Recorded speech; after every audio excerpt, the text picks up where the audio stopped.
Hello and welcome to the opening show of our primetime series, What Would You Do? If you see something and you think it's wrong, do you step in or do you step away? What people say and what they do aren't always the same. That's why our hidden cameras are so revealing. In our first scenario, we weren't sure what to expect when our opinionated man behind the counter meets the Muslim woman in a headscarf. Deep in the heart of Texas, at this little roadside bakery, bigotry is being served with a coffee and dish. Sir, I had a question. No, ma'am. We don't serve Muslims here. I'm sorry? This is America. We're at war with your people. I don't know what you think I am. I'm just trying to get an apple. Well, you're a terrorist is what you are. So, excuse me? You got to take your business elsewhere. We don't serve your kind here. The other customers at this bakery near Waco seem to hear everything, but they barely look at the Muslim woman, even when the language is tough to take. Get back on the camel and go back wherever you came from. Sir, I'm an American. I was born and raised in No, this you're not. country. Americans don't wear towels on their head.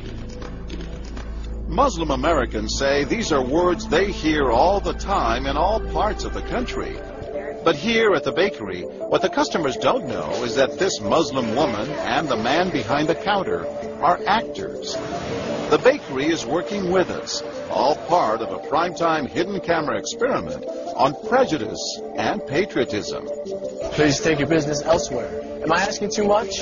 When no one even tries to help her, she makes a direct appeal. Sir, would you mind ordering me an apple strudel? That's why I'm here. I can give you the money. I have no problem. That's not a problem with me. Please, no, sir.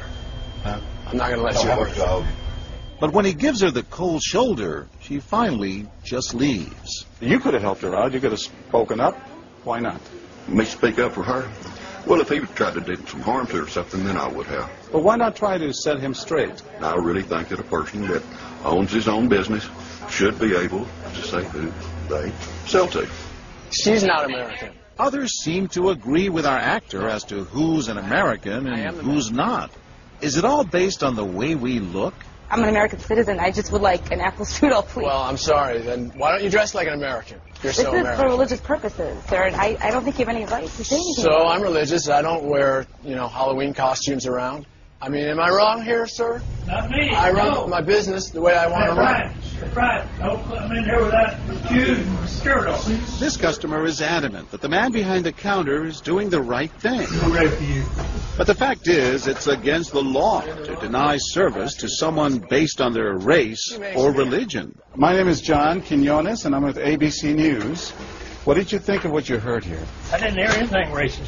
He told her he wouldn't serve her. Well, he can say he wouldn't serve you if you come in here barefooted without a shirt on. But she wasn't barefoot or without a shirt on. Well, she wasn't dressed right. What do you mean? If I was running a place, I'd do the same thing. You wouldn't let Muslims shop at your store? I sure wouldn't. We never expected customers to be so candid. How do I know you don't have a bomb in there? Watch what happens this time when, once again, our Muslim woman is denied service This is not right.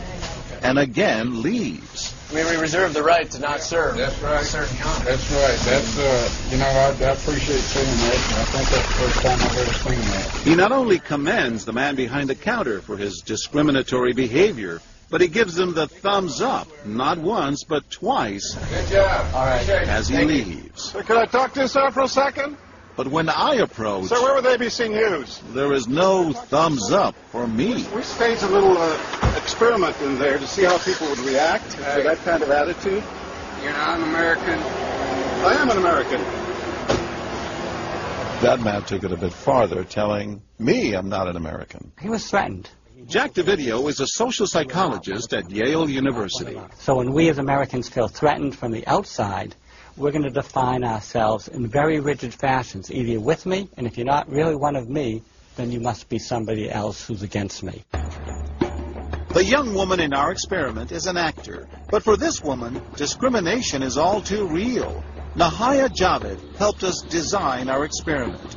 Although born in Chicago, she says she's constantly characterized by fellow Americans as the enemy. They always start off with, you're a terrorist, Osama lover, towel head, camel jockey, on and on. While attending college in Texas, she says she continually suffered verbal abuse and has even been physically attacked just because she's Muslim. They assume I'm not from here, and if I tell them I'm American, they're like, no, you're not.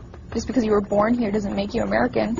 And I'm like, so what makes you American? It's a daily battle. Mm-hmm. And I don't feel like living in America, I should have to fight this battle. Meanwhile, back at the bakery, our actor is at it again. But how do I know you're not a terrorist? Terrorists look like you. But this time the customers are sympathizing with the Muslim woman. Right, I know, but can you blame me? Yeah, I can't blame you, actually. Why? What's the problem? All right, we'll get out of here. You need to go yourself, actually, what you need to do. Okay, sir. I'm a good American, all right? We're at war with these people. My dad's a veteran. Go yourself. So is mine. And he's not the only one who walks out in anger. You need to stop segregating against people. It's wrong. Excuse me? She's an American. No, like you're a bad American. Time and again, people speak out with their pocketbooks. You ordered a couple of customers, just so you know. But look what happens when this man threatens to leave. You're not a good American, sir. I believe I am a good American. My son just came back from serving in the Army for over a year in Iraq, and that has nothing to do with her right. I understand that. Thank you, sir. And I hear what you're saying. But I can't believe you would be so discriminatory. I'm deeply offended by that. I'm sorry to offend you, sir, but I've got to live with myself. Seething, the man vows to fight back.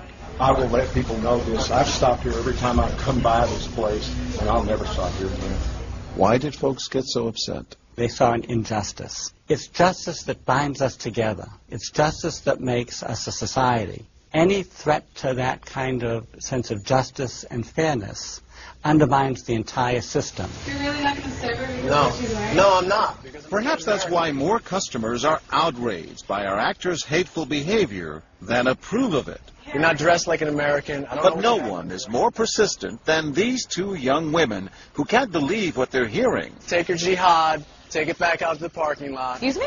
I mean, I got to protect my customers, okay? You're really offensive and disgusting. Well, I'm sorry. I'm just trying to protect you here. Thank you. You're sick. Like that doesn't mean anything. This is a How do you know? culture. These people are trying to kill Americans. Disgusting. It is my culture. So you're ready to serve me, but you're not ready to serve her? You're obviously dressed like an American. Big deal. She's Muslim. And unlike the others, they don't just leave in anger. They stand their ground. So you're going to regulate what people wear? Yes, because I believe Are you the the degree manager? of... No, I'm not the manager. Can I speak to your manager? I'm John Quinones with ABC News. It's only when we catch up with our heroines that they finally let their guards down. I'm with my friend who's, Muslim, and it's, I've just seen how people treat them differently. And it really hurts me. Just watching them stand up for what they believe in touches Professor DeVidio. In a way, they defended America. And I was impressed by that, because they wanted this to be a just society, a just place, a just bakery. I'm John Quinones. And remember this man whose son served in Iraq? He's also moved to tears. Every person deserves to be treated with respect and dignity. No matter how in they're every dressed. situation, no matter how they're dressed.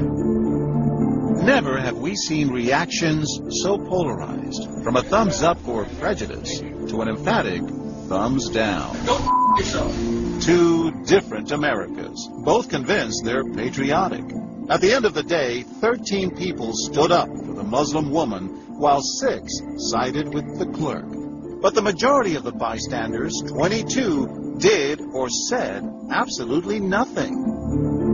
That's what's most frightening to Muslims like Nahaya, who was watching our experiment. In fact, so frightening that they often avoid going out by themselves. It's really sad because I'm old enough to be able to do things by myself. I shouldn't need a chaperone all the time. But that one time that I'm alone and something bad might happen, I'd rather be safe than sorry. Hi, I'm Nahaya. It's no wonder this young woman was so moved by the people who came forward to protect a stranger who just happens to be Muslim. There's just so much cool shit, and I wish more people would do these type of things. And I do too. It would make my life a lot easier. I'll go with you.